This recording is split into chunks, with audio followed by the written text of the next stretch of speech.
Isa pong mapagpalang umaga sa bawat isa sa atin.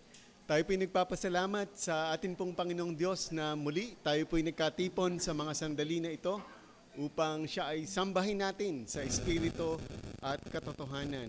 Bilang pagsisimula po, tayo po'y umawit. Awitin po natin ang himno ng Reformasyon.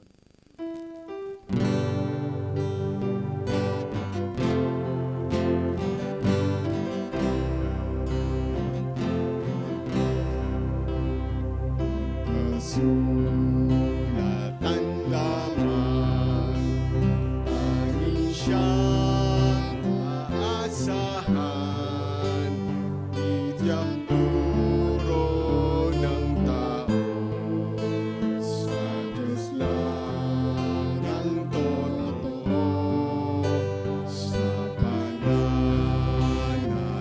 lamang ng buti daramtan, Kristo lagi nandun, Kanyang alay sa atin.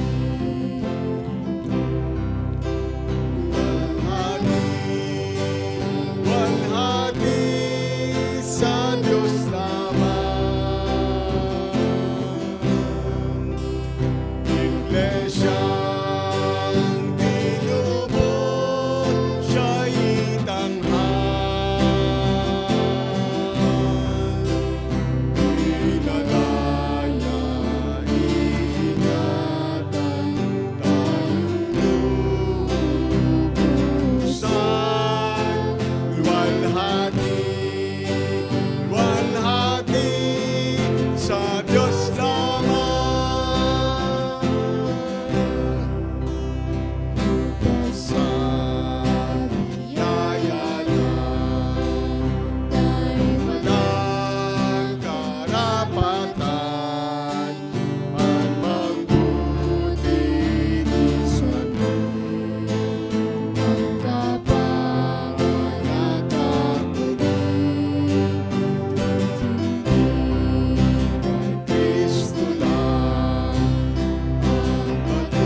Magandang umaga po sa bawat isa.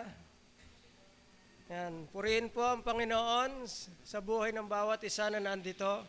Tunay na isang kagalakan at pribilehiyo na tayo makabahagi sa banal na gawain na ito, ang pagsamba sa ating Panginoon. Yan, kinikilala po natin na ang October ay Reformation Month.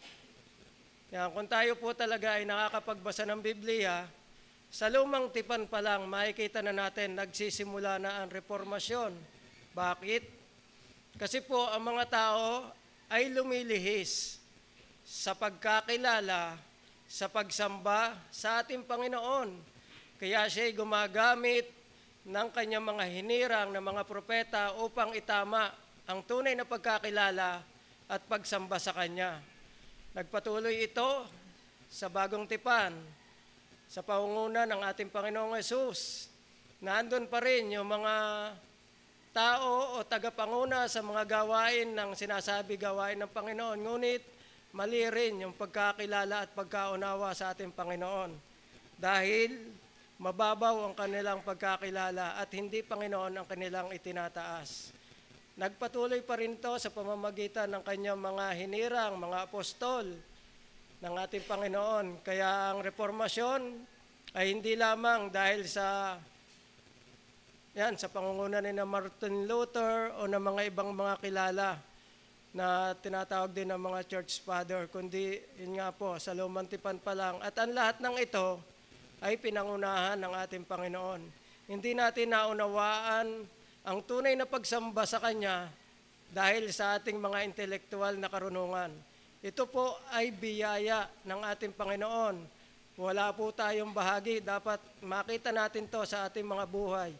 Wala tayong bahagi. Kahit tayo ay tumugon, hindi natin pwedeng ipagmalaki na tumugon naman ako sa sinasabi ng salita ng Diyos. Dapat kinikilala natin ito na ito'y mula sa banal na Espiritu kung bakit din tayo tumugon. Kaya wala po tayong may pagmamalaki, kundi isang pasasalamat sa ating Panginoon na tayo inakabahagi sa Kanyang pamilya. Pamilyar na pamilyar po sa atin pag sinabing Reformation Month ang 5 solas. Di ba po? Ang sola gratia, sola fide, solus Christus, sola scriptura at soli Deo gloria. Yan, hanggat hindi po malinaw sa atin na we are saved by grace alone, through faith alone, in Christ alone, according to Scripture alone, for the glory of God alone, hindi po natin kayang ibigay ang tunay na pagsamba sa ating Panginoon. Kaya nawa sa biyaya ng Panginoon, buksan niya ang ating mga puso't isipan at higit nating naisin na makilala siya upang sambahin siya sa Espiritu at katotohanan. Sabi nga po ni Billy Graham, "Don't take the holiness of God lightly, for it is the very essence of His character." Yan, kaya po, napakaganda rin po ng kinanta, luwalhati, luwalhati sa Diyos lamang. Yan, para lang po sa Kanya ang pagluwalhati at pagsamba. Kaya itaas po natin siya sa ating mga buhay, lalo na po sa umagang ito. Kasama po ang komunidad ng mga mananampalataya. Yan, kinikilala rin po natin ang kabutihan at katapatan ng Panginoon sa buhay ng ating mga kapatid sa komunidad na nagdaos muli ng kanilang kaarawan. Noong October 24, ang ating Kuya Francis Lirio, maging si Ate Lorena Villegas, maging ang ating mga kapatid sa Ambulong, si Ate Marie Cris de Chavez at si Ate Lorna Abiero. Gayon din noong October 25, si Kuya Jojolo, maging si Kuya Chris Torres, at ngayon po ang ating Ate Rosie Gamol. Yan, binabati rin natin ng happy anniversary ang ating mga kapatid. Noong October 23, si Mr. and Mrs. Jojo and Lenilo. Yan, tunay na napakabuti po ng Panginoon, maging ang dagdag buhay pagsasama ng mag-asawa, ito po ay isang biyaya ng ating Panginoon. Kaya nawa, patuloy nating itaas ang ating Panginoon sa ating mga buhay, sa lahat ng aspeto ng ating buhay, matagpuan talaga siya, na siya lang ang ating kinikilala at sinasamba. Welcome po sa C4 Worship Service.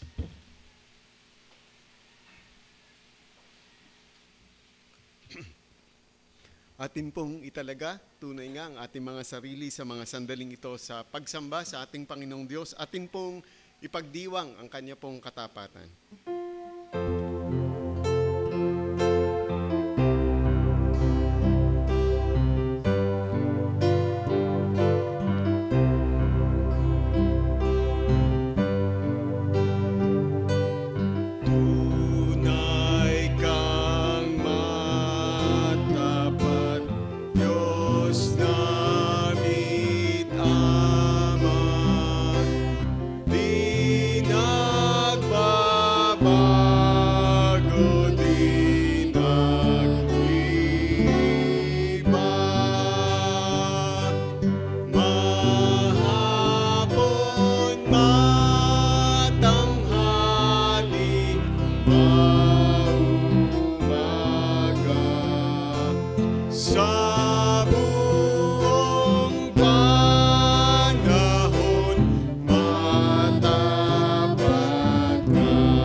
Panginoon, sa iyo ko inilagak ang aking pag-asa.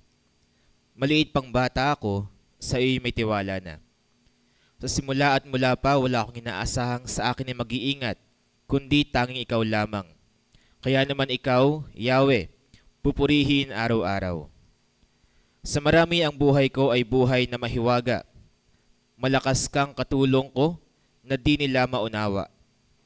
Kaya ako'y nagpupuri buong araw. Aking ngayong iahayag ang taglay mong karangalan. Atin pong sabay-sabay na basahin ang samba. Ready and sa iyo, o kataas-taasang Diyos, buong pagpapakumbaba kaming sumasamba bilang isang komunidad ng mga tinubos sa iyong biyaya. Ang aming pangunahin at pinakamahalagang pananagutan ay ang sambahin ka na aming manlilikha dahil sa iyong kamangha-manghang gawa. Marubdob po naming hangad, kami na ang buhay, pagkilos at pagkatao ay iyong hawak. Ayang sambahin ka sa espiritu at katotohanan upang lalong lumalim ang aming pagkakilala at ugnayan sa iyo. Buong puso naming itinatalaga ang aming sarili, hindi para sa aming kapurihan at kasiyahan, kundi para sa iyong kaluwalhatian at kaluguran. Alay namin sa iyo ang pinakamataas na pagpapahalaga, parangal, paggalang, at papuri, ngayon at magpakailanman. Amen. Panginoon, tunay po, ikaw po ay makapangyarihan. Sa iyo po nararapat ang lahat ng pagsamba. Panginoon, maraming salamat po sapagkat ngayong umaga, niloob mo ng bawat isa sa amin ay makadako sa lugar na ito. Ligtas, Panginoon, para po sa isang layunin. Ang ikaw po ay masamba sa espiritu at katotohanan. Panginoon, pagindapatin niyo po kami sa gawaing ito. Linisin niyo po kami, Panginoon. Humihiling po kami ng kapatawaran para po sa lahat ng kasalanan po na aming nagawa. Dalangin po namin, Panginoon, na tulungan niyo po ang bawat isa sa amin na mapagtagumpayan ang anumang anyo ng kasalanan na umiiral sa amin, Panginoon. Maraming salamat, Ama, sapagkat kami ay minarapat mo sa pamamagitan ng banal na dugo ng iyong anak. Panginoon, dalangin po namin ngayong umaga, ikaw po nawa ay tunay naming mapurihan, masamba. May handog namin sa iyo, Panginoon, mga awitin, namin pong aawitin na mayroon pong buong katapatan. Ito po ang aming dalangin sa pangalan po ng Panginoong Yesus. Amen.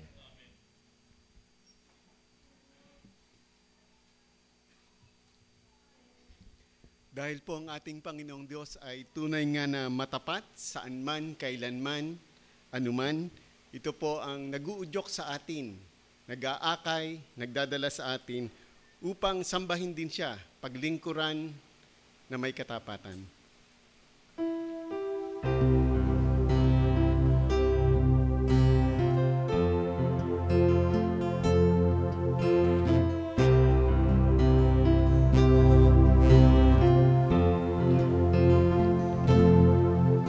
Masdan kong kabanalan mo,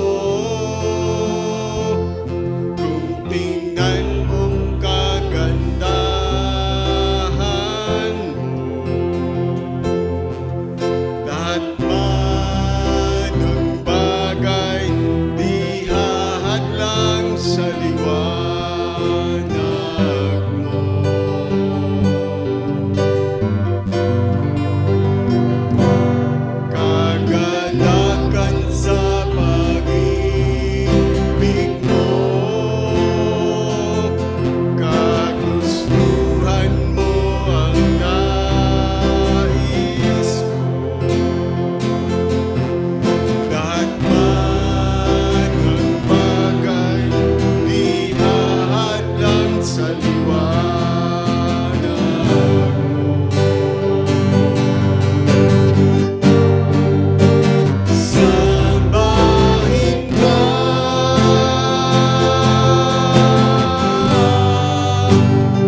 Sabay-sabay po natin sambitin ang mga katotohanan kung paano po tayo magbibigay sa Panginoon. Ako isang katiwala, ready, end. Ang lupa ay sa Panginoon at ang lahat ng narito. Ang sanlibutan at sila nagsisitahan dito. Kinikilala ko ang Panginoon na may lalang, may-ari, taga-alalay at tagapamahala sa buhay. Sa Kanya ako'y nabubuhay, kumikilos at may pagkatao. Ang aking buong pagkatao at ang lahat ng aking tinataglay ay sa Kanya. Ang aking panahon, talento, hanap buhay, mga mahal sa buhay, mga materyal na tinatangkilik ay mula sa Diyos. Bilang katiwalang Kristiyano, kinikilala ko ang pagiging Panginoon niya sa aking buhay at ako ay magsusulit sa Kanya pagdating ng araw. Ngayon, ako ay naghahandog at nagkakaloob ng buong puso at may kagalakan para sa Kanya.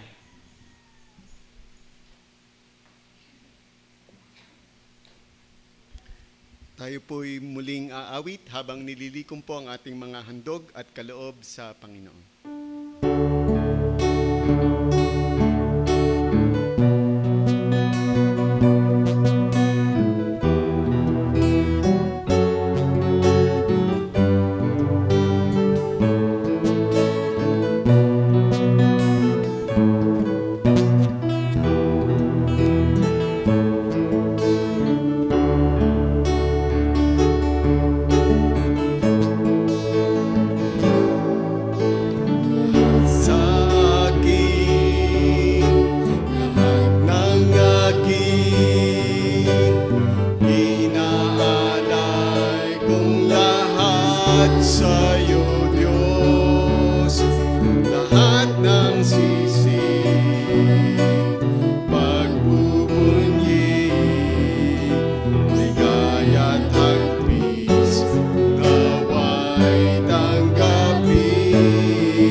Tayo po magsitayo, awitin po natin ang awit ng pasasalamat.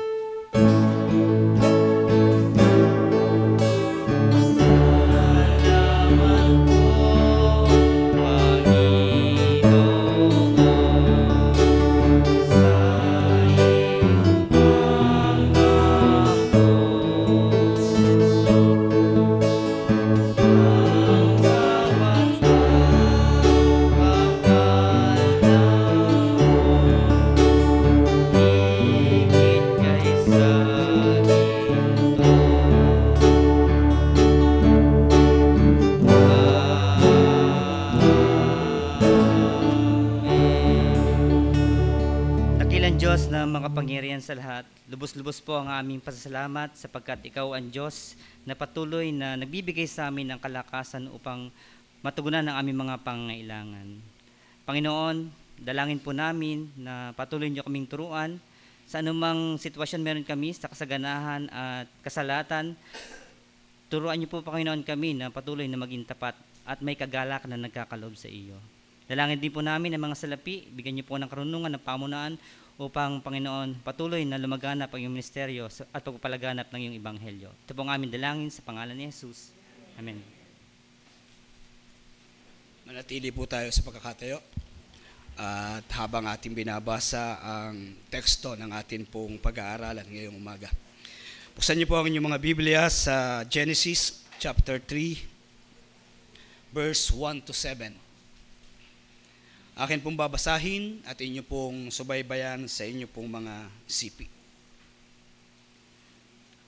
Ulit ko po, Genesis chapter 3 verse 1 to 7. Ang ahas ang pinakatuso sa lahat ng hayop na nilikha ng Panginoong Yahweh. Isang araw, tinanong nito ang babae, totoo bang sinabi ng Diyos na huwag kang kakain ng anumang bungang kahoy sa halamanan?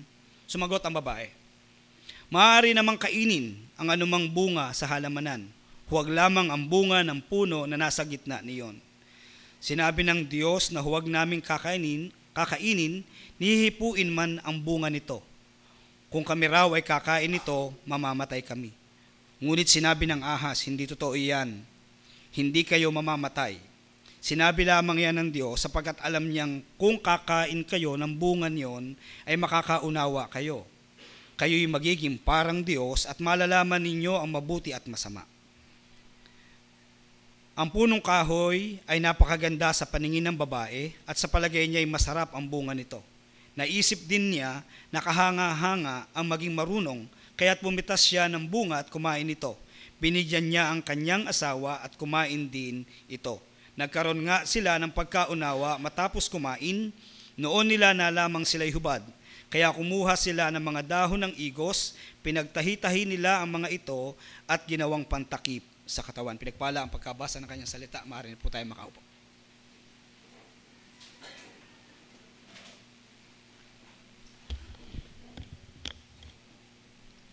Magandang umaga po sa atin lahat. Batiin po natin ang ating katabi na glad to see you. Tapos isagot niyo po, happy to be here.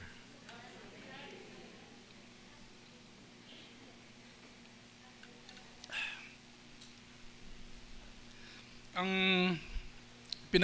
pinamagatan ko po ang mensaheng ito na continuously changing or reforming on the basis of God's unchanging word. Continuously changing or reforming on the basis of God's unchanging word. Ang patuloy na reformasyon o patuloy na pagbabago ay nakabase sa hindi nagbabagong salita ng Diyos. Pero simula noon hanggang ngayon, patuloy pa rin ang kaaway sa paglalayo sa atin sa salita ng Diyos. Hindi natapos ang panlilinlang ng kaaway sa Garden of Eden. Dahil ang kaaway ay tuso, alam niya kung paano niya tayo ilalayo sa salita ng Diyos nang hindi natin namamalayan. Oo, madaling malaman na mali ang isinusulong na lifestyle ng LGBTQIA++.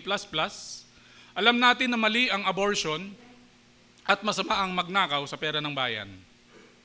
Ngunit bakit maraming Kristiyano pa rin ang nahuhulog sa kasalanan at naniniwala sa maling katuruan? Sa mensahe natin ngayong umaga sa biyaya ng Diyos, hindi lang ako mag-iiwan ng katuruan mula sa kanyang salita. mag-iiwan din ako ng mga tanong. Maraming tanong. Upang mas totoong masuri natin kung patuloy nga ba tayong nababago ng hindi nagbabagong salita ng Diyos. Now, I struggled in developing this message, and soon enough you will realize why. Ang mga tanong ay para magsilbing salamin, palaisipan, at hamon sa paglago. Sana pagkatapos nito, makaulit pa ako. Ating balikan at tingnan ang ginawa ng salita ng Diyos, or ating balikan at tingnan ang ginawa nila sa salita ng Diyos sa Garden of Eden, na nagdala ng kasalanan at kasamaan sa mundo. Unang-una, doubt. Pagdududa, doubt. Sabi sa verse 1, Genesis chapter 3, totoo bang sinabi ng Diyos? Tanong ng ahas. Inatake agad ng ahas ang tiwala ni na Adan at Eva sa Diyos. Pinagduda sila sa salita ng Diyos, pinagduda rin sila sa kalooban ng Diyos. Pinalabas ng ahas na KJ si Lord. Ang pagdududa o ang pag-question sa salita ng Diyos, pansinin niyo, hindi pa rito tahasang tinatwa ng kaaway ang salita ng Diyos. Hindi pa niya sinabing mali ang utos ng Diyos.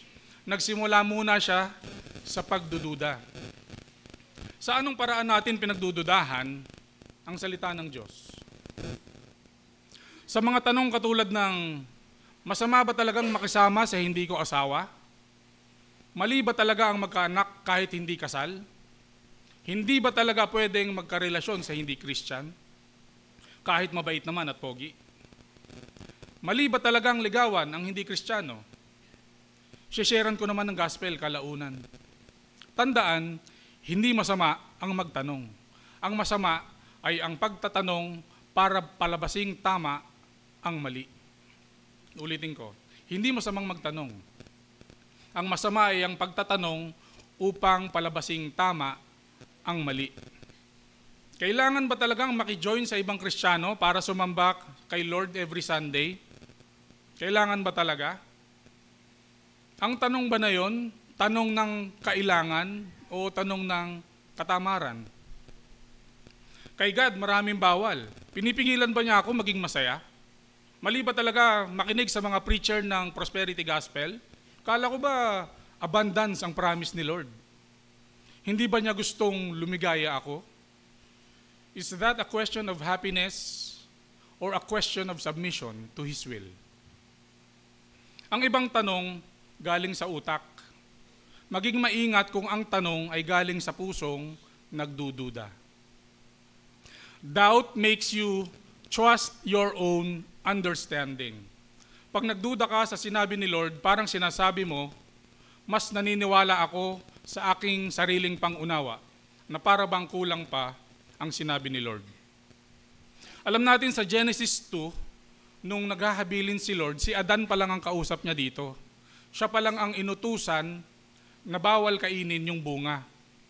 Ang kinausap ng ahas sa Genesis 3, si Eva.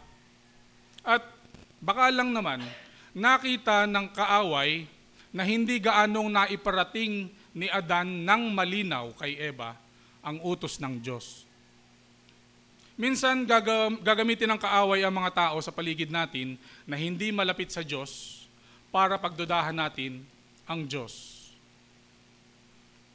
O kaya inaatake ng kaaway ang malapit sa Diyos pero sa panahon na sila ay nanghihina.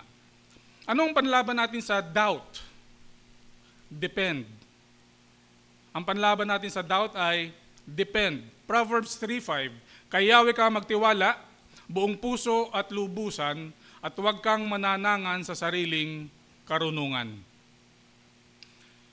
Nawa ang ating maging tugon ay tulad ng tugon ni Simon Pedro nang sila ay tanungin ni Jesus, gusto rin ba ninyong umalis? Ang sagot ni Simon Pedro, Panginoon, kanino po kami pupunta? Nasa inyo ang mga salitang nagbibigay ng buhay na walang hanggan. Diyan ay matatagpuan sa John 6:68. John 6:68. Parang desperado siya na pag lumayo siya kay Jesus, maliligaw na siya. Madalas nating mabasa na hindi naiintindihan ng mga disipulo ang mga sinasabi ni Jesus. Pero hindi man nila lubos na nauunawaan, kay Jesus pa rin sila naninindigan. Magtiwala tayo sa salita, karakter, at kalooban ng Diyos. So ang una ay doubt.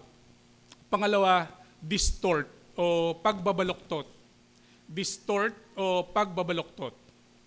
Ang utos ng Diyos kay Adan, huwag na huwag mong kakainin ang bungang iyon, sapagkat sa araw na kainin mo iyon, mamamatay ka.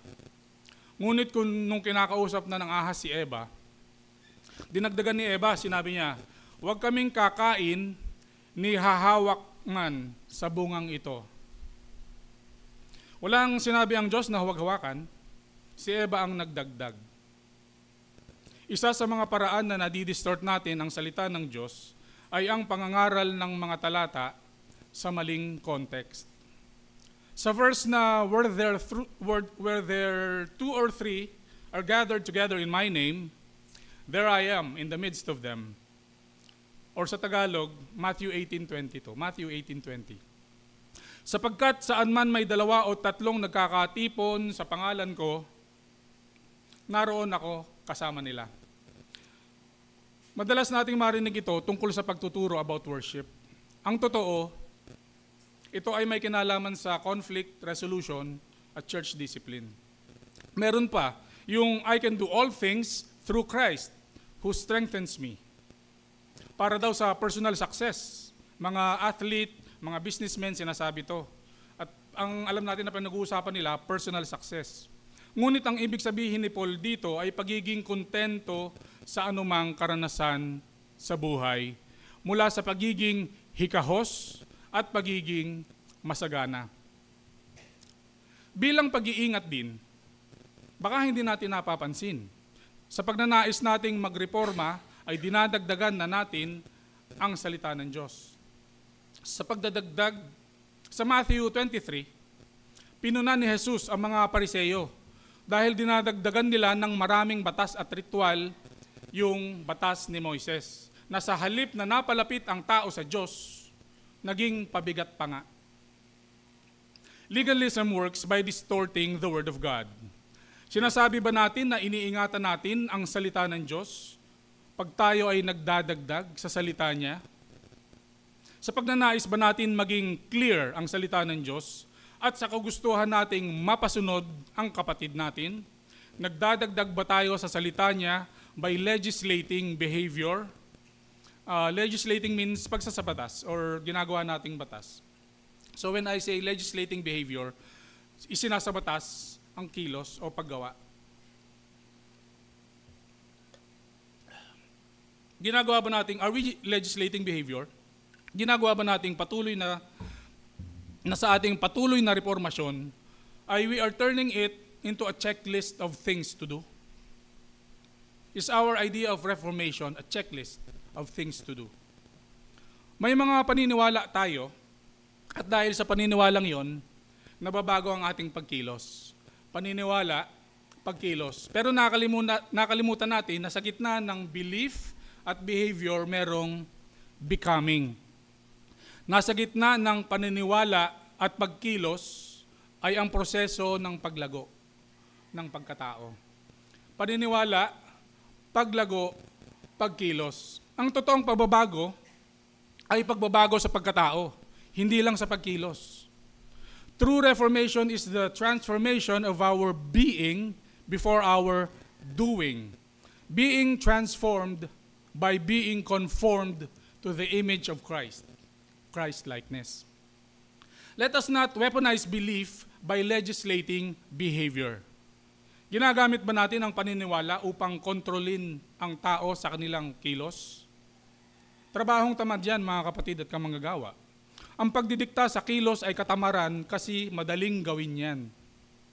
Ang totoong discipleship ay ang pakikipaglakbay sa mga tao sa proseso ng kanilang paglago. Ang discipleship ay parang pagpapalaki ng anak. Alam ng mga magulang to, na mas madali sanang diktahan ng anak sa kung ano ang tamang gawa. Pero hindi ganoon ang realidad, di ba? Kailangan ng pasensya, pag-unawa, madalas na pakikipag-usap, tunay na malasakit at pagmamahal, hindi lamang pagkontrol sa kilos at ugali. Nahihirapan ba tayo sa pagpapakita ng grace, kaya nagdadagdag na lang tayo sa checklist na dapat gawin para mapatunayan ng tao ang pagiging Kristiyano niya at kaanib ng iglesia? Just like we cannot control everyone at home because everyone is different, we cannot replace spiritual formation with behavior management. Sa halip na diktahan kung paano kikilos ang iba, magturo tayo tungkol sa paglago. At Diyos na ang magbabago sa kanilang puso at kilos. True discipleship journeys with people in their maturity. It's not about forcing uniformity. Bakit? Kasi you can fake behavior. Pwedeng pikein ang pagkilos. Pwedeng mag-asal mabuti ang hindi naman mabuti. Kaya if we judge people based on their actions, if we judge their maturity based on their actions, magkakamali tayo sa pag-judge ng tao.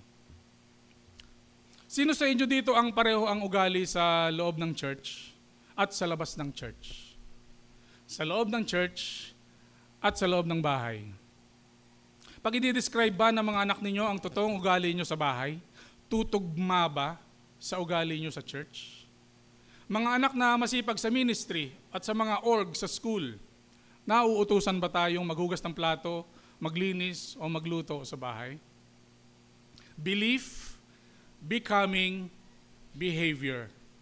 Paniniwala, paglago sa pagkatao, pagkilos. Mas mahirap ang becoming at paglago sa pagkatao dahil ito ay discipleship from the ground. Ang proseso ay iba't iba para sa iba't ibang tao. Let us not short-circuit the journey towards Christ-likeness by controlling people's behavior, by focusing on their doing without caring for their being.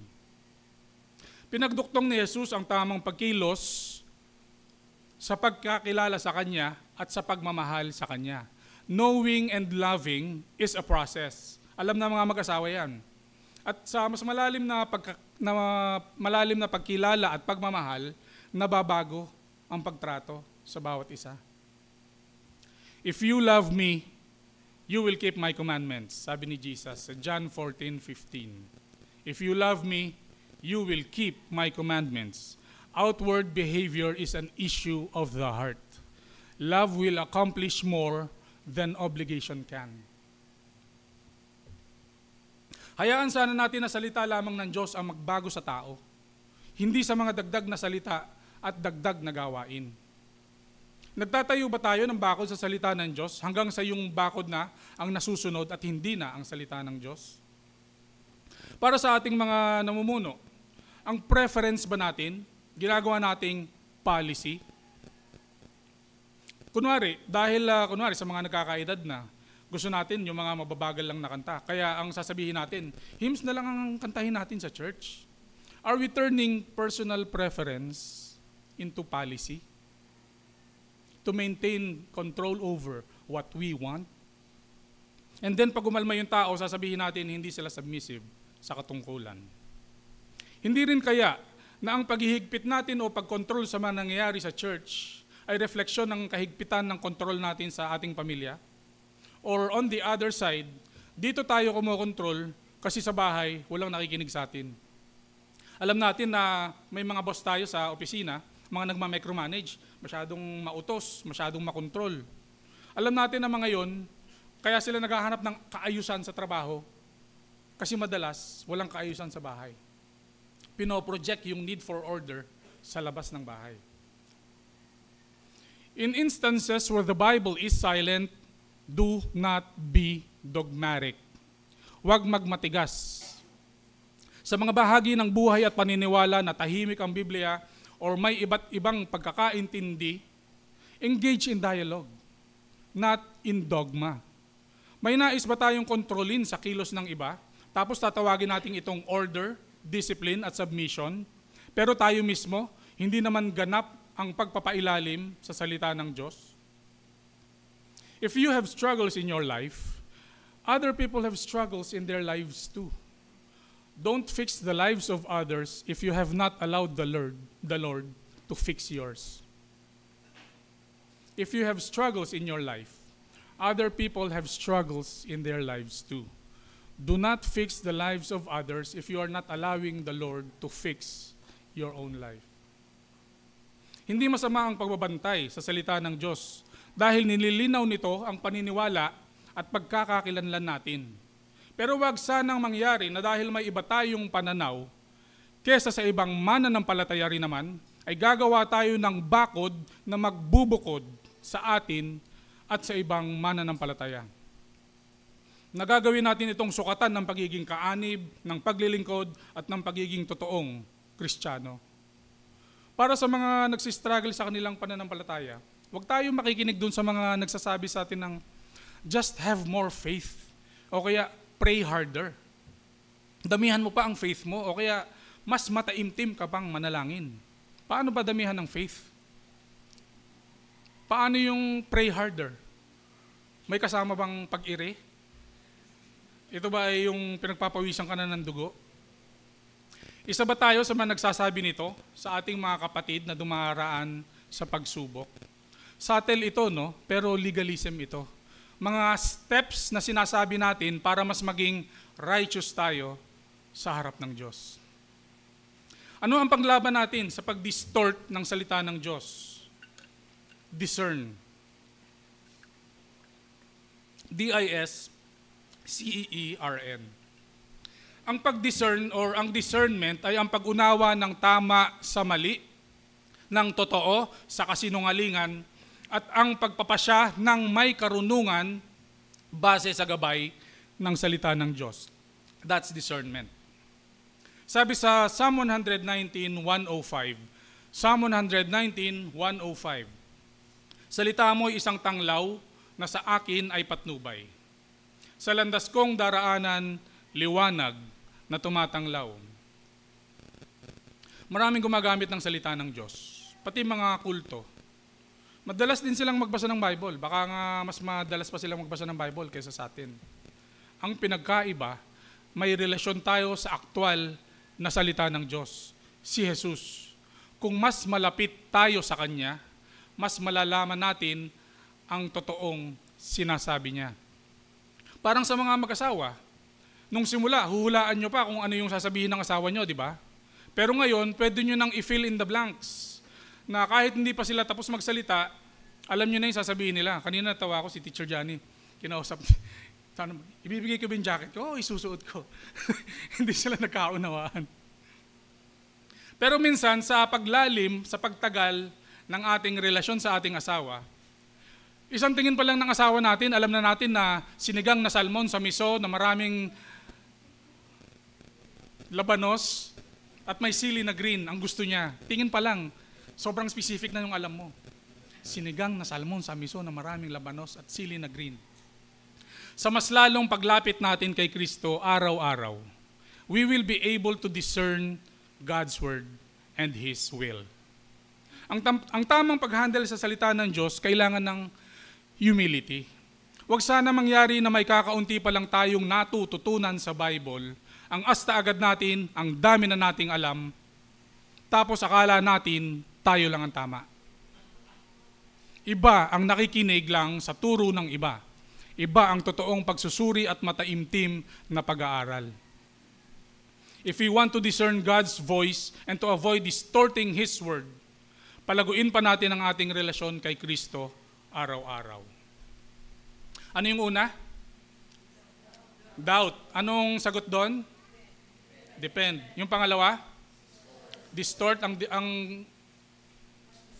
discern. Pangatlo, deny. Deny ay pagtanggi, pagkaila, o pagpapasinungaling. Tama ba yun? Pagpapasinungaling. Tama yan.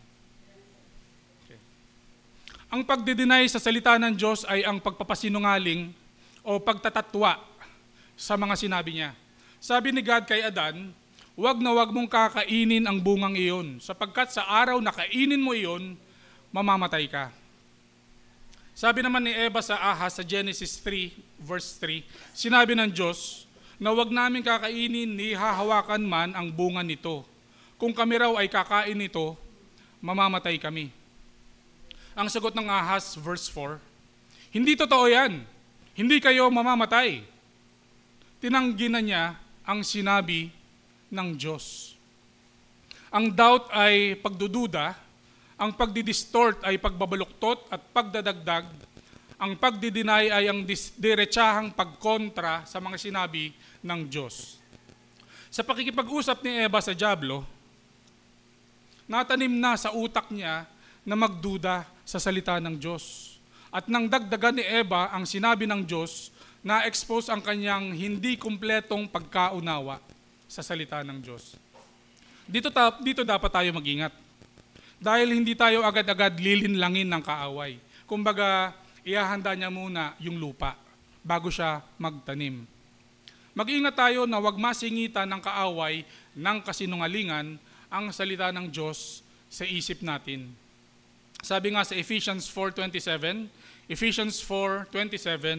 huwag ninyong bigyan ng pagkakataon ang dyablo. Pag alam nating may consequence ang kasalanan, hindi tayo mabilis mahuhulog na tukso kasi alam nating may parusa eh. Dahil sa ahas, nakalimutan ni Eva ang consequence ng pagsuway sa Diyos. Every week pinapaalala sa atin dito tuwing communion kung may paulit-ulit ba tayong kasalanan. Kung meron nga, baka nagtagumpay na ang kaaway na ipalimot sa atin na may consequence ang kasalanan. Niligtas na tayo ng Diyos sa kaparusahan ng kasalanan nang namatay si Jesus sa krus, pero hindi natin maiiwasan ang consequence. We either hurt or damage ourselves, or we hurt or damage other people, especially people who love us. Madalas marinig natin sa iba na as long as wala akong natatapakan, sige lang. My body, my rules. Kahit gusto kong magyosi, mag-inom, mag-drugs, mambabae, magpabuntis kahit walang asawa, basta masaya ako at walang natatapakan, walang masama. Nakakalimutan natin na sa lahat ng ating ginagawa, may naaapektuhan, may nasasaktan. Lalo't higit ang Panginoon. Dininay ng ahas na mabuti ang Diyos. Kasi kung hindi naman pala sila mamamatay pag kinain nila yung bunga, ibig sabihin, nagsisinungaling si Lord. Hindi pala totoo yung sinasabi niya na mamamatay kayo. Ibig sabihin, hindi siya mabuti kasi siya ay nagsisinungaling. Pinalabas ng ahas na hindi masama ang kasalanan. Kung makakabuti pala ang bunga, bakit pinagkakait sa atin ito ni Lord? May nakapagsabi na ba sa atin na, alam kong mali ang ginagawa ko, pero mauunawaan naman ako ni Lord eh. Kinokontra natin ang malinaw na salita at utos sa Biblia. Pag sinabi nating, Lord, next time ko na lang siya patatawarin, hindi pa ako ready eh. Dinideny natin ang authority ng salita ng Diyos sa buhay natin dahil sa damdamin natin. Pag sinabi nilang God is love, kaya love wins, para ipagtanggol ang pagiging LGBTQIA++, dinideny nila ang tahasan ng pinagbawal ng Diyos. At itinatatwarin nila ang totoong pagmamahal ng Diyos na nagdidisiplina at nagtutuwid. Hindi kaya in guarding the truth, we are actually gatekeeping grace? In guarding the truth, are we actually gatekeeping grace?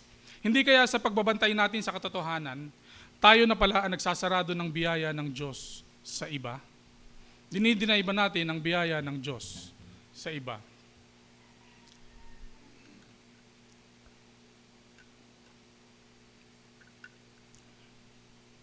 Pag nakarinig ba tayo ng ibang Kristiyano na nagsasabing, pag may narinig tayong ibang Kristiyano na sabi nila, mahal ng Diyos ang lahat ng makasalanan at namatay si Kristo para sa lahat ng kasalanan. Dinideny ba natin ito sa pagsasabing hindi, para lang sa iilan? Are we denying God's ultimate authority pag sinabi nating doktrina lang natin ang tama? Na ang interpretasyon lang natin ng Biblia ang tama?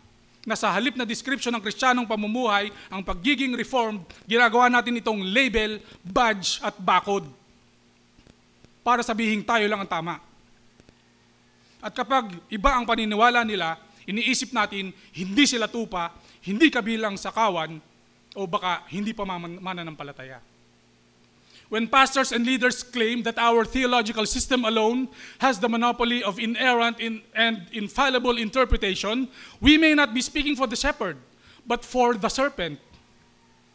Because as the shepherd gathers, the serpent scatters. Let me say that again. When pastors and leaders claim that our theological system alone has the monopoly of inerrant and infallible interpretation, we may not be speaking for the shepherd, but for the serpent. Because as the shepherd gathers, the serpent scatters. Ginagawa nating dahilan ng pagkakahiwa-hiwalay natin.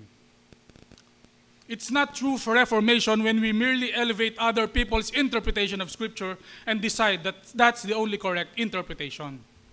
When we arrogantly claim that our doctrinal system is biblical, are we denying how the Holy Spirit illuminated others and brought them to another conclusion using the same set of facts? Pasensya na po, I'm speaking in dollar because I'm speaking to a very specific audience right now. Hindi natin kailangang makipagsalungatan sa mga kapatid natin kay Kristo just because we don't see eye to eye with them. Dahil hindi lang tayo sang-ayon sa maraming bagay. Pag pine-persecute o pag inuusig na tayo ng mundo dahil sa paniniwala natin at pananampalataya, palagay nyo ba may panahon pa tayong maging petty?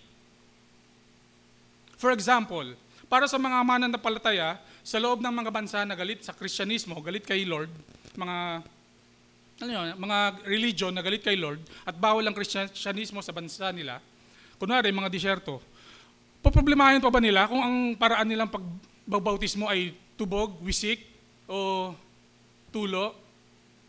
Poproblemahin pa ba nila yon? When persecution comes, hindi na natin pagtatalunan ang mga bagay tulad ng kung mahal ba ng Diyos ang lahat at available ang kaligtasan sa lahat ng tumugon sa kanyang imbitasyon o may pinili lang siyang iilan at ipapadala ang marami sa impyerno.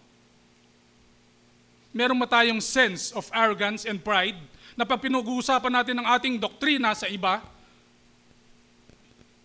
iba sila, iba tayo. Dinideny ba natin ang Dinideny ba natin ang pangkalahatang imbitasyon ng Diyos na magtiwala sa kanyang anak? Have we turned the gospel of inclusion and invitation into a doctrine of exclusion? May fixation or obsession ba tayo sa paghihiwalay ng tupa sa kambing? Bakit natin concern ang paghihiwalay sa kanila? Kung hindi naman tayo ang maghihiwalay, kundi ang Diyos. At sa day of judgment gagawin, hindi ngayon. Tayo ba ang nasa trono? Are we denying God of His role and authority?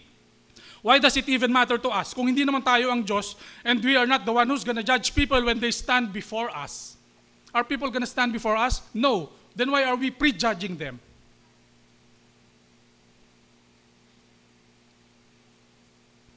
Hindi tayo para manghula kung sino ang tupa, kundi sa pamamagitan natin, marinig sana ng tao ang boses ng pastol. Ulitin ko, hindi tayo para manghula kung sino ang tupa. Pero kung sa pamamagitan natin, marinig sana ng tao ang boses ng pastol. Nag-a-assume ba tayo na naiintindihan na nating lubos ang salita ng Diyos? At tayo lang ang may Holy Spirit? God alone is perfect and infinite. Tandaan natin, tayo hindi. Maghunos dili tayong lahat. Kung sumasang-ayon naman tayo sa ibang Kristiyano tungkol sa mga essential doctrines ng Bible, sana hindi tayo maging prideful sa ating pagiging theologically superior. Ibigay na natin sa sarili natin na mas tama nga ang pinaniniwalaan natin. Pero are we being prideful by claiming that we are theologically superior? Hindi dapat arogante na sinusukat natin ang spiritualidad ng iba sa husay ng kanilang doktrina o na ginagawa nating sukatan ng samahan o fellowship ang pagkakaiba natin sa paniniwala nila at natin sa mga non-essential doctrines. When our theology limits God's love, we deny the gospel, which is the power of God that brings salvation to everyone who believes, first to the Jew and then to the Gentiles. Romans 1:16. Sa Tagalog, kapag ang doktrina natin ay naglilimita sa pag-ibig ng Diyos, tinatanggi natin ang ebanghelyo na siyang kapangyarihan ng Diyos sa ikaliligtas ng lahat ng sumasampalataya. Una sa mga Hudyo at gayon din sa mga hindi Hudyo. Ang primary motivation natin sa gospel is obedience to the Great Commission. Hindi dahil baka makachamba tayo ng mga pinili, kundi dahil inuutos nito ni Lord sa atin. Madalas kong marinig. Kaya tayo nag-share ng gospel, hindi natin kilala kung sino ang tupa. Hindi yun ang motivation in sharing the gospel. Ang motivation natin pagsunod sa kalooban ng Diyos. Nagbabahagi tayo dahil alam natin ang puso ng Diyos at nagpa-participate tayo sa sovereignty niya at sa plano niya. Ang pagmamahal ng Diyos ay malawak, malalim, matayog, na kayang i-reform o baguhin ang pinakamasamang makasalanan, of which I am the worst, at ako ang pinakamasama sa kanila. Sabi ni Apostol Pablo sa 1 Timothy 1:15. Are we denying the simplicity of the gospel pag ino-overthink natin ito? Tanong ng Philippian jailer sa kina Pablo at Silas sa Acts 16. Naalala niyo yung message ko last month about Paul and Silas nakulong, and then tinanong sila ng Philippian jailer. Sabi ng Philippian jailer, "Mga Ginoo, ano po ang dapat kong gawin upang ako ay maligtas?" Sumagot sila, "Sumampalataya ka sa Panginoong Jesus at maliligtas ka." Kung tayo kaya ang tinanong ng Philippian jailer, paano natin siya sasagutin? Hindi kasi ganun kasimple yun. Sa Sunday na lang tayo mag-usap. Hindi. Ano ang panlaban natin sa pagdi-deny? We declare God's word truthfully.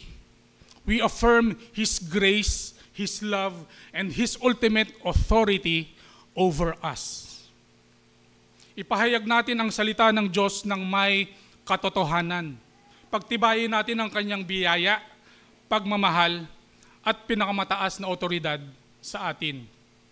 Romans 10:14. Paano naman sila tatawag sa Kanya kung hindi sila sumasampalataya? At paano naman sila sasampalataya kung wala pa silang napakinggan tungkol sa Kanya? Paano naman sila makakapakinig kung walang mangangaral sa kanila? Verse 17, kaya't ang pananampalataya ay bunga ng pakikinig. At ang pakikinig naman ay bunga ng pagpangangaral tungkol kay Kristo. Mark 16:15, sinabi sa atin, humayo kayo sa buong mundo at ipangaral ang magandang balita sa lahat ng tao. Let us declare God's word to a world that is lost in deception. Ipamahagi natin ang salita ng Diyos sa mundo na naliligaw sa panlilinlang at kasinungalingan. Let us stop trying to win arguments and let's start winning souls. Ano yung una ulit? Ano yung panlaban? Depend. Pangalawa? Discern. Pangatlo? Declare. Pang-apat, defy. Sabi ni Satanas, kayo'y magiging Diyos. Malalaman nyo ang tama at mali. Ang defy, pagmamataas. Itinataas natin ang sarili natin. Tuluyan nang nagrebelde ang tao sa Garden of Eden by defying God's explicit word. Ang totoo at nagpapatuloy na reformasyon ay ang pamumuhay ng may pagsuko sa kalooban ng Diyos. Sa pagkakasala ng tao, he dethroned God and enthroned himself. Sa kagustuhan nating maging kapantay ang Diyos, nagmataas na tayo sa Diyos. Hindi nila kinain ng bunga dahil gutom sila. Kinain nila ang bunga dahil gusto nila maging parang Diyos. Sin is essentially idolatry. Kung susumahin ang kasalanan ay idolatry dahil itinataas natin ng ibang bagay o tao na mas mataas pa sa Diyos. Sa tuwing mas pinapaniwalaan natin ang sarili natin kaysa sa Kanyang salita, inuulit natin ang nangyari sa Garden of Eden. We dethrone God and enthrone ourselves. Inaalis natin ang Diyos sa trono at tayo ang umuupo. When we stop reforming, it is ourselves that we are enthroning. We defy God. Sinasabi natin na mas mataas na tayo kaysa sa otoridad ng Diyos. Kaya nagiging okay lang sa atin ang maglagay pag nahuli ng enforcer. Ang magfe-Facebook habang nasa trabaho. Ang tumawid sa hindi tamang tawiran. Ang sumakay sa hindi tamang sakayan. Yes, hindi lang mga politiko ang corrupt. Although malaking pera naman talaga ang ninanakaw nila, nagiging corrupt din tayo sa mga example na nabanggit. Bakit? Kasi nawawala ang ating integrity. Tinatawag pa natin itong diskarte. Pag nakipagrelasyon tayo sa hindi mananampalataya, sinasabi nating mas mataas ang ating desisyon at ginagawa nating idol ang ating feelings. Mas pinapahalagahan natin ang pansariling kasiyahan kaysa sa pagpapasailalim sa malinaw na kalooban ng Diyos. That's rebellion, that's defiance. Kapag pinilit natin ang nakasanayang tradisyon sa church o kahit saan, kaysa sa malinaw na salita ng Diyos, hinahadlangan natin ang patuloy sa paglago sa kalooban ng Diyos. Hindi lang sa labas ng simbahan, kundi sa loob. Nangyayari ang defiance. Kapag mas pinapahalagahan natin ang ating nakagawian. Hindi ko rin sinasabi na palaging tama kapag may binabago tayo. Ang patuloy na reforma ay pagbabago, ang totoong reforma at pagbabago ay hindi paggawa ng bagong katotohanan, kundi pagsunod sa dati ng katotohanan kay Kristo. Aside from defying, are we also deifying? Ang defy po ay D-E-F-Y, ang deify, D-E-I-F-Y. Ang ibig sabihin lang nun, Gino-Diyos. Ginagawa nating parang Diyos. We are deifying. Deity, have you heard of the word deity? So, yan po. Aside from defying, are we also deifying or Gino-Diyos? Ang mga tao, our favorite theologians, confessions, doctrinal systems, over the plain reading of God's Word. Pinapantay ba natin sa otoridad ng Diyos at inspirasyon ng banal na Espiritu ang ating limitadong pagkaunawa sa payak at simpleng salita ng Diyos? Mas inaangat ba natin ang ating interpretasyon kaysa sa maliwanag na kapangyarihan ng kalika? Mas inaangat ba natin ang ating interpretasyon kaysa sa maliwanag na kapahayagan ng kalikasan ng Panginoon sa Biblia? Sa kabila ng nagkakaibang posisyon sa maraming bagay sa Biblia, nawa ang makita sa atin humility at spirit of unity. Ang kababaang loob at pagtanggap na tayo ay magkaisa kahit tayo ay magkaiba. Dahil ba sa mga natututunan natin, ibinubukod na natin ang sarili natin sa ibang mananampalataya? Tapos sila ang paparatangan natin ng pagiging divisive? Hindi ba tayo ang humihiwalay? Ang unity, anong unity ang sinasabi natin? Kung tayo ang nagtutulak palayo sa ating kapwa na may ibang pananaw sa atin. Pero pareho naman tayong tinubos ng Panginoon. Is it okay to disagree? Yes. Is it okay to dialogue? Yes. Is it okay to be dogmatic? No. Ang iglesyang patuloy na nagre-reforma ay may kababaang loob. May pag-amin na maaaring nagkakamali rin tayo sa ating pagsusuri at pagkaunawa. Ang iglesyang patuloy na nagre-reforma ay marunong makinig at maging mabiyaya sa iba. Hindi dahil alam na natin ang lahat, kundi kinikilala natin na hindi pa natin alam ang lahat. Halimbawa lang, pag may nabasa ba tayong all, everyone, anyone, the world, Matik ba nating iniisip na hindi yun ang simpleng ibig sabihin ng salitang yun? Hindi kaya binabasa natin ang salita ng Diyos sa lente ng ating limitadong kaalaman? Inaangat ba natin ang limitadong pagkaunawa natin sa pag-ibig ng Diyos kesa sa naipahayag ng pag-ibig ng Diyos na sapat para sa lahat ng makasalanan? Pag nakakita tayo ng taong nangangailangan ng tulong at gusto nating tulungan, lalo tayo mga Pilipino, kahit di natin kakilala, pag may nangangailangan ng tulong, gusto nating lapitan, gusto nating tulungan. Mas inaangat ba natin ang sarili natin righteousness, ang pagiging mas matuwid natin kaysa sa righteousness ng Diyos? Pag sinasabi nating kilala niya ang mga nangangailangan, ngunit wala siyang ginagawa para sa kanila. Does your doctrine free you or limit you in sharing the gospel? Meron akong na-attend na conference, tas may isang school sa Los Baños, alam nyo na.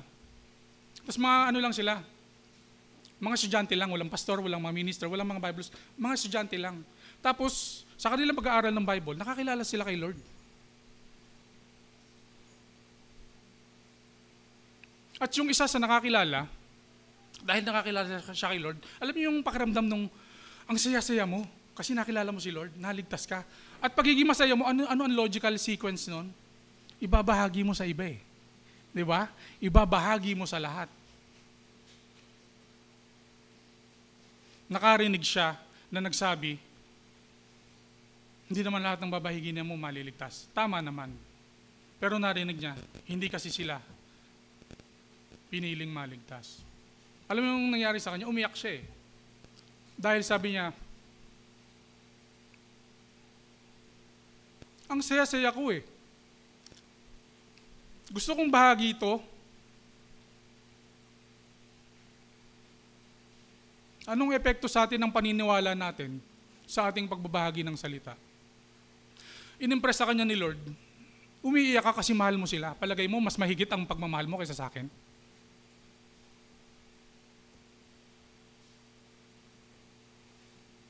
Isang palaisipan.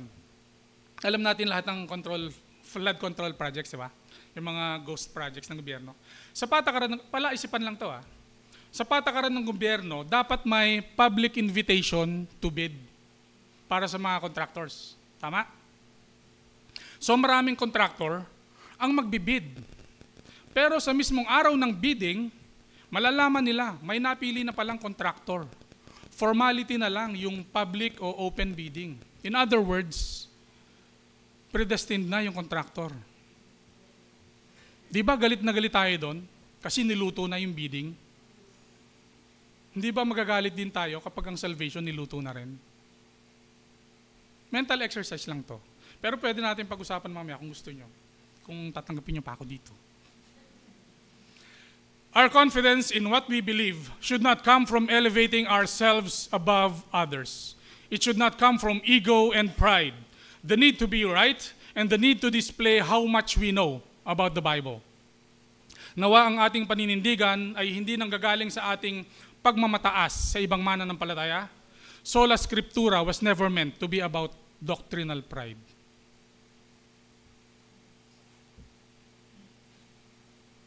Huwag tayo magmataas ng mas mataas pa sa salita ng Diyos. Ano ang dapat nating gawin upang maiwasan ang pag-defy sa salita ng Diyos? Devote. Devote. Ang Tagalog ng devote? Ang bangka.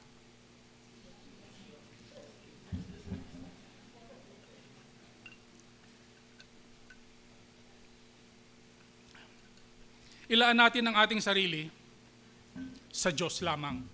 Sa pagpapasailalim sa Kanya, sa pagsunod sa Kanya, hanggang sa Siya na ang nakaupo sa trono, hindi na tayo.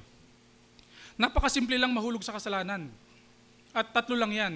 Lust of the flesh, lust of the eyes, pride of life. Or kung sa Tagalog, masamang pagnanasa ng laman, masamang pagnanasa ng mata, kapalaluan sa buhay. Sabi yan sa 1 John 2:16. Sabi sa Genesis 3 verse 6, ang punong kahoy ay napakaganda sa paningin ng babae. Lust of the eyes. At sa palagay niya ay masarap ang bunga nito.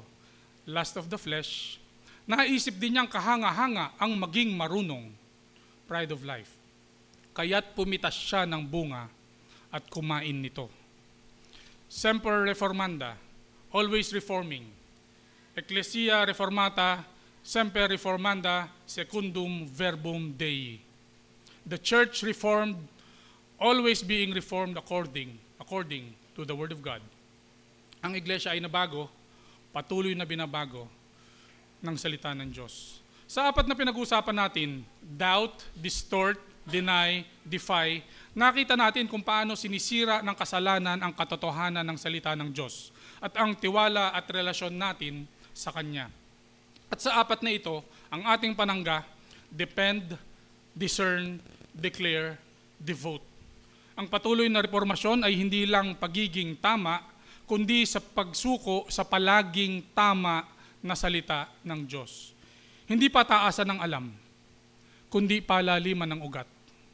Hindi pataasan ng alam, kundi palaliman ng ugat. Let us not be merely informed by the Word of God, but let us also be transformed by it, so that we may progressively be conformed to the image of Christ. Patuloy tayong magbabago sa hindi nagbabagong salita ng Diyos.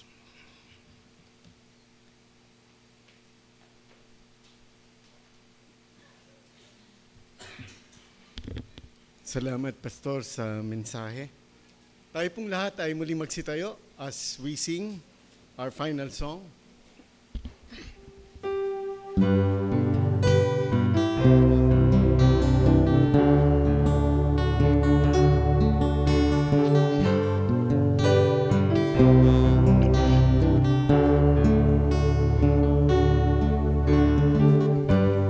Sa gitna ng kadiliman,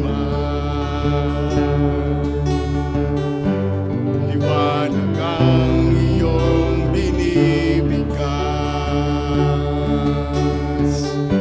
Sa sakit at karamdaman, sa latay mo, Jesus, ang kinang kagalingan.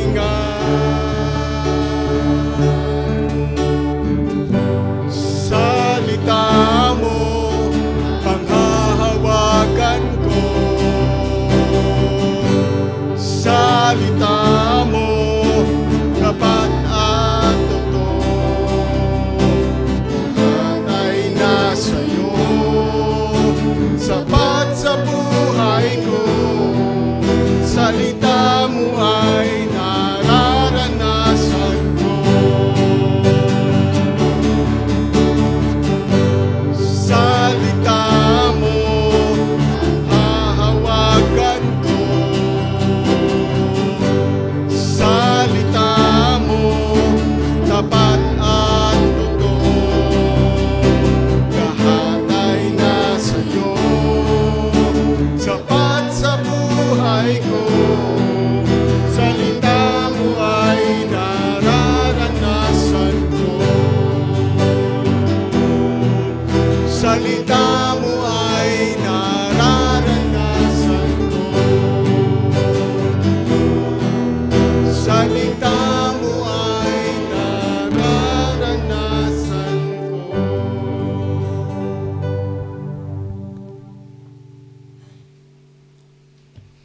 Ama naming Diyos, kinikilala namin ang inyong matayog na karunungan, hindi nagbabagong salita, at malawak na biyaya. Nagpapasalamat po kami na ipinahayag ninyo ang inyong sarili sa amin sa pamamagitan ng inyong salita. Hiling po namin ang kapakumbabaan, ang kababaan ng loob, na buong puso at lubos na magpasailalim sa katotohanan at kapangyarihan ng inyong salita. Please forgive us if we have doubted, distorted, denied, and defied your word.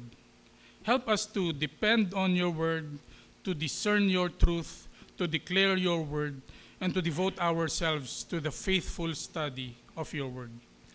Please forgive us if we have mistreated our fellow believers dahil sa pagkakaiba ng aming pagkaunawa sa inyong salita. Ang inyong salita nawa ang magbuklod sa amin, ang maghubog sa amin, at baguhin nawa kami ng inyong hindi nagbabagong salita. Sa gabay ng Espiritu, sa pangalan ni Jesus, ito ang aming hiling, Ama. Sa Kanya, na makapag-iingat sa inyo upang hindi kayo magkasala, kundi makasunod sa Kanyang kalooban, sa Kanya na makapaghaharap sa inyo ng walang kapintasan at may malaking kagalakan sa Kanyang kalwalhatian, sa iisang Diyos na ating tagapagligtas, sa pamamagitan ni Hesukristo na Panginoon natin. Sa Kanya ang kalwalhatian, kadakilaan, kapamahalaan at kapangyarihan mula pa noong una, ngayon at magpakailanman. Amen.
Salamat po sa kapahayagan ng salita ng ating Panginoon.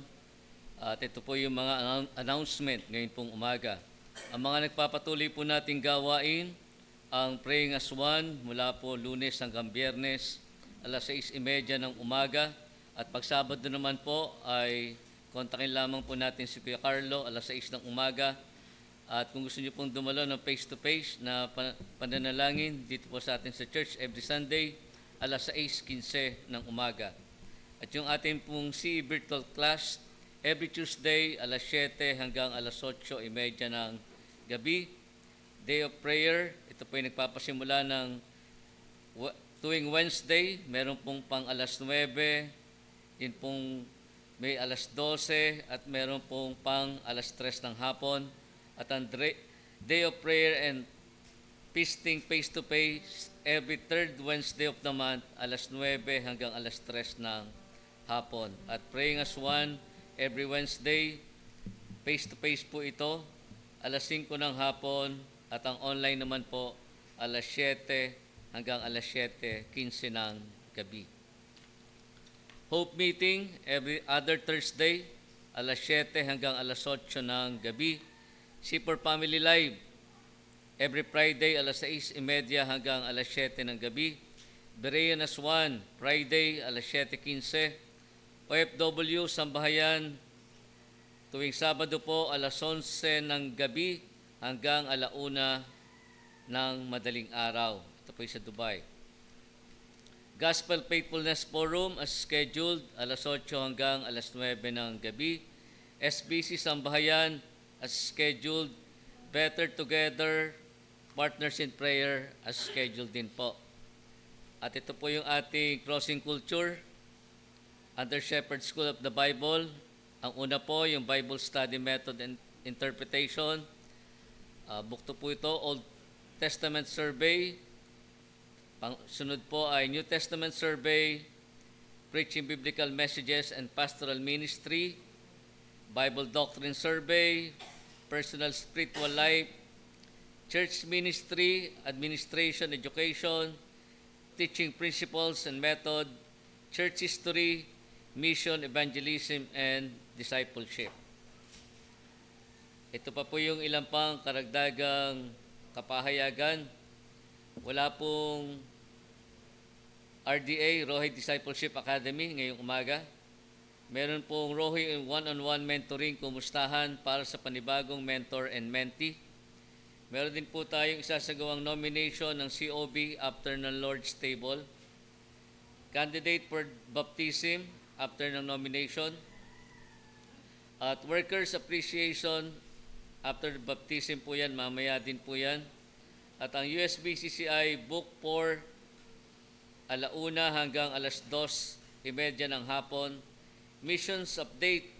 As of today, Christmas for Christ giving ay meron na po tayong 18,150.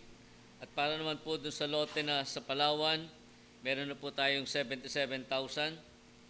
At ito pong Teachers Training Workshop, November 28 to 29. All USBCCI students ay pwede makibahagi. Meron pong registration fee na 500. At ito pong USBCCI graduation, ngayon pong November 30. Sa isang buwan na po yan, malapit na po yan, 10:00 ng umaga. High View of Church Seminar by OMF and other partner churches. Meron pong registration, 850. Ito po ay susunod ng Biyernes, October 31, 1:00 hanggang 5:00. ARBC Sea Sports Fest, November 15, 7:00 ng umaga. At ang 4 p.m. naman po, Oasis FPIP, magpalista na sa GC ng mga nagnanais dumalo at makibahagi sa games. At meron po tayong 2 bisita ngayong umaga. Pwede po silang tumayo, inaayahan pag natawag po ang kailang pangalan. Una po ay si Francisco S. Mendoza, invited po ni Ate LB mula sa Ambulong. Welcome po, Kuya.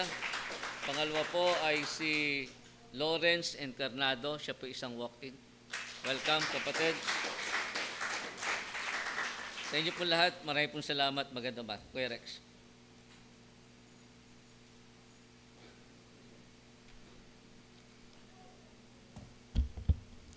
Magandang umaga po sa bawat isa sa inyo. Tayo ay nagpapasalamat sa Panginoon na magkakasama tayo ngayong umaga. At kasama din natin, syempre, every last Sunday ang ating mga kapatid mula sa Ambulong. Maraming salamat sa inyo pong pakikibahagi. At kung loloobin ng Panginoon ay meron pa tayong panibagong taon na harapin. Kung meron pa rin tayong pagkakaisa at pagtutulungan. Ano po? Na dalangin natin yung atin pong pagpapatuloy bilang mga magkakapatid sa pananampalataya. So maraming salamat kay Kuya Kiko, kasama natin ngayong umaga. Maraming pong salamat. At maraming salamat din sa Panginoon sa mensahe ngayong umaga ng ating Pastor Hayel. Siya po ay naka-OJT dito sa atin sa C4 habang siya po ay nagkokompleto ng kanyang requirements sa kanyang master's degree. Maraming salamat sa paalaala ng salita ng Diyos.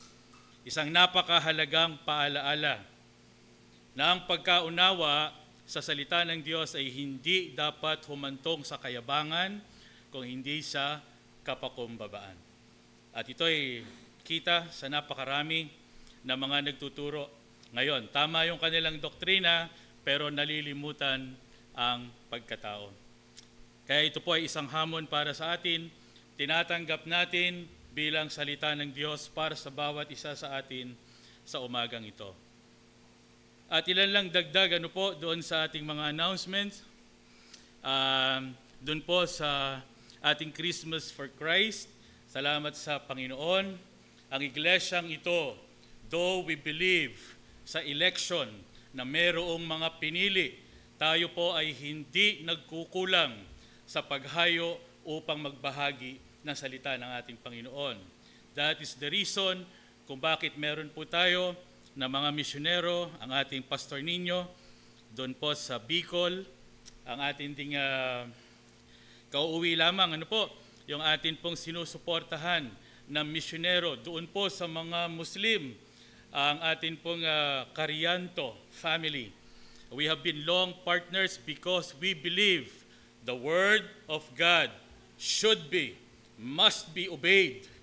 Dadalhin natin bilang mga anak ng Diyos, tayo po ay magbabahagi ng salita ng Panginoon bilang pagsunod.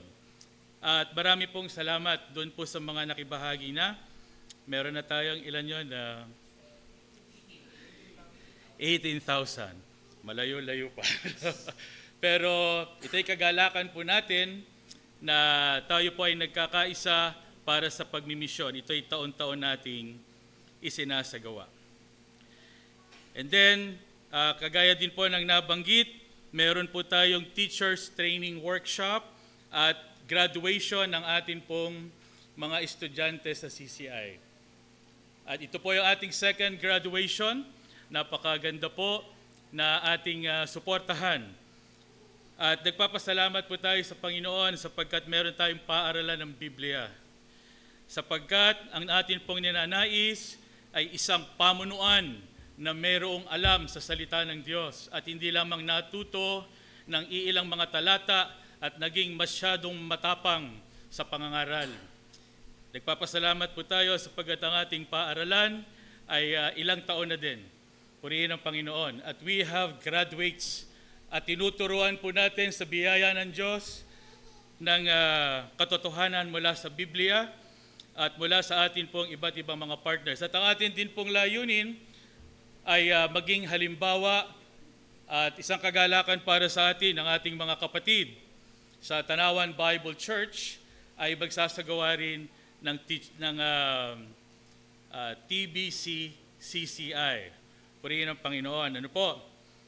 At meron tayong ilang mga salungatan pagdating sa mga kapamaraanan, pero tayo po ay pakumbaba na nananalangin para sa kanila. Lagi magkakasama kapag Miyerkules, kasama sila sa atin pong Day of Prayer and Fasting. At kagalakan nating tumulong sa iba't ibang mga kaparaanan. And we recognize also their help sa atin dahil sila po ay sumusuporta rin sa gawain doon sa Ambulong. At maging sa atin na po, na-recognize din ang mga pastors during a workers appreciation 2 weeks ago, and nabiyayaan din po kami. So we have differences and yet we do not, kagaya po ng hamon, hindi tayo nagpuputol ng mga relasyon. Tayo po ay tumutugon na naaayon sa sinasabi ng salita ng Diyos. And then this coming Friday, as announced, suportahan po natin ang High View of Church Seminar. Ito po ay mula sa ating mga kapatid sa Overseas Missionary Fellowship. Okay, at ito po ay gaganapin sa Green Hills Christian Fellowship. Kasama po ang lahat ng mga churches na magpapadala at wala pong denominasyon dito. Welcome po ang lahat. Dahil naniniwala po tayo, dapat talaga, kagaya ng sermon, nagkakaisa ang mga mananampalataya sa pag-aaral ng salita ng ating Panginoon. At kagalakan ko pong sabihin, ang C4 ay isa po sa partner ng OMF. Kaya po tayo ay very active sa atin pong pag-share. At tatalakayin po dito ang High View of Church.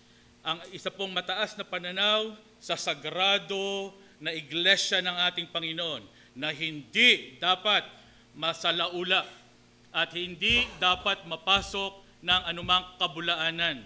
Kagaya po ng sinasabi ng Apostol Pablo sa mga elders doon sa Ephesus. Ano po? Sabi niya, ingatan ninyo ang kawan dahil mismong sa loob ng iglesia ay may mga darating na asong gubat na sisilain. Habang tayo po ay nagtuturo ng katotohanan, umiibig, umuunawa, nagmamahal, hindi nagiging mayabang, pero tayo din ay naninindigan.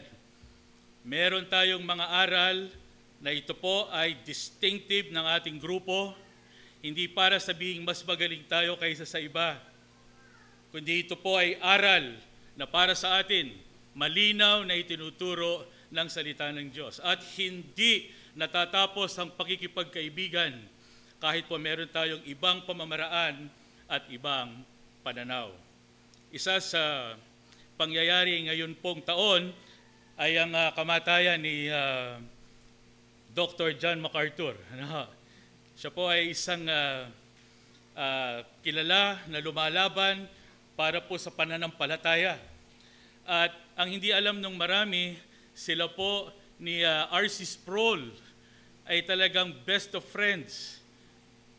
Pero sila po ay mayroong magkaiba na pamamaraan pagdating sa pagbabautismo. Meron po silang magkaiba na aral pagdating po doon sa mga huling araw.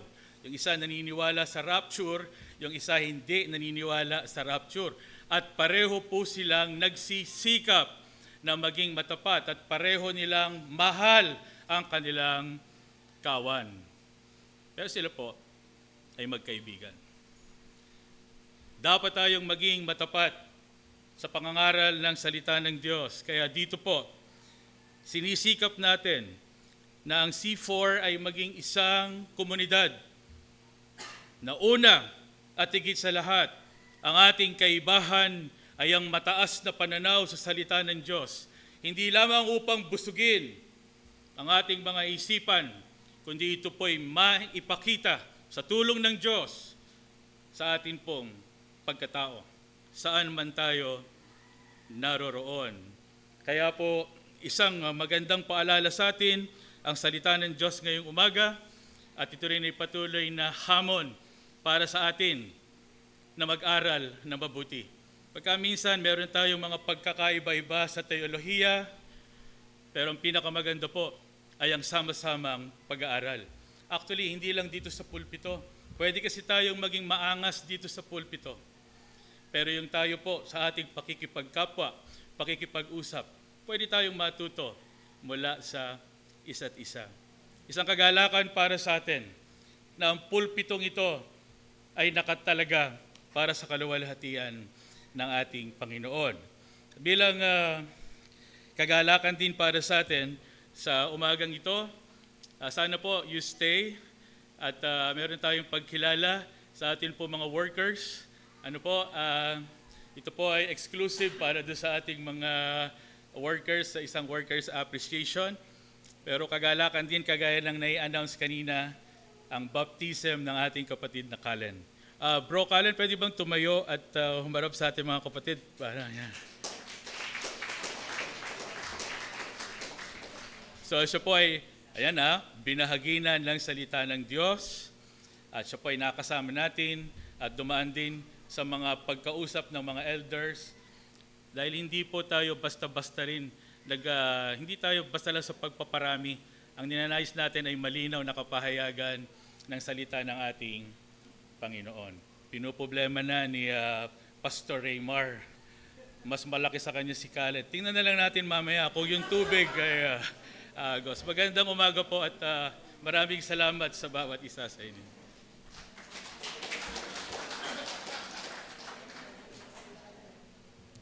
Salamat, Pastor. Kanina po ay medyo nagkamali ako. Sana po ay inyo akong mapatawad. Yung pala pong ating kinanta ay response song. Hindi po pala yun ang final song. Kaya this time, ito na po yung final song.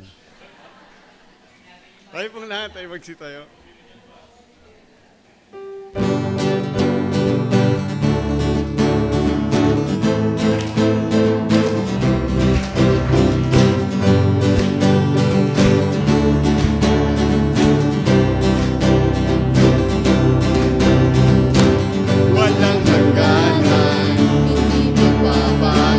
Kailan pa man